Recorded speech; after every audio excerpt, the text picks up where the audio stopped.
Am I the asshole for leaving my in-laws' Christmas dinner after I found out that they didn't make accommodations for me? I got invited to my fiance's family Christmas celebratory dinner. It's my first Christmas with them. I've always been picky about what I eat. Can't help it, and it has to do with psychological factors, childhood, and personal likes and dislikes. Before accepting their invite, I let my future mother-in-law know that I wouldn't be eating the traditional food at their celebration. Then I showed her a variety of dishes to choose from to accommodate me.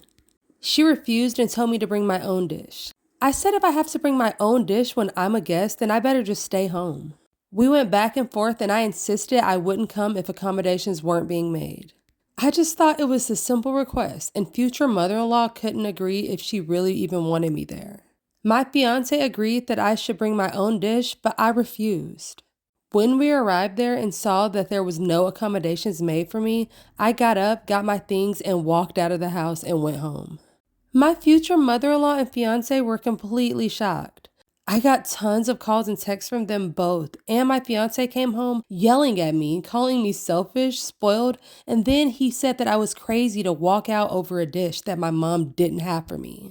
He said I'm a grown woman and that it's my responsibility to feed myself.